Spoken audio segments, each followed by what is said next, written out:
ബ്രിട്ടീഷുകാർക്ക് കുളിക്കുന്നത് അപകടകരമാണെന്ന് അവർ വിശ്വസിച്ചിരുന്നു. ചൂടുവെള്ളം രോമരന്ധ്രങ്ങൾ തുറക്കും, രോഗങ്ങൾ ശരീരത്തിനുള്ളിലേക്ക് കടക്കും എന്നായിരുന്നു അവരുടെ ധാരണ. അതിനാൽ കുളിക്കൽ ദിവസേന ചെയ്യുന്നതല്ലായിരുന്നു.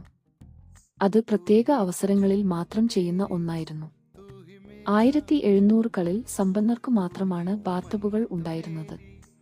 ദരിദ്രർ ശരിയായി കുളിക്കാറില്ലായിരുന്നു. നനഞ്ഞ സ്പോഞ്ച് കൊണ്ട് ശരീരം തുടയ്ക്കുക, അല്ലെങ്കിൽ കൈയും മുഖവും മാത്രം കഴുകുക, അത്രയേ ഉണ്ടായിരുന്നുള്ളൂ. ഉന്നതവർഗക്കാർ ഇവരെ വിളിച്ചിരുന്നത് ദി ഗ്രീറ്റ് അൺവാഷ്ഡ് എന്നാണ്.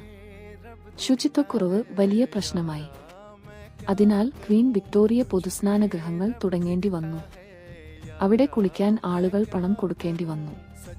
അതിനുശേഷം ബ്രിട്ടീഷുകാർ ഇന്ത്യയിലെത്തി.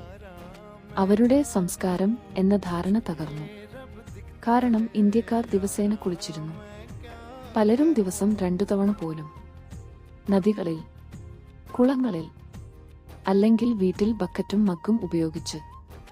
സോപ്പ് വരുന്നതിനു മുമ്പ് തന്നെ മഞ്ഞൾ, ശികാക്കായ പോലുള്ള പ്രകൃതിദത്ത ശുചീകരണ മാർഗങ്ങൾ ഉപയോഗിച്ചു. ബ്രിട്ടീഷുകാർക്ക് ശുചിത്വം ഒരു ആഡംബരമായിരുന്നു. ഇന്ത്യക്കാർക്ക് അത് ജീവിതത്തിന്റെ ഭാഗമായിരുന്നു.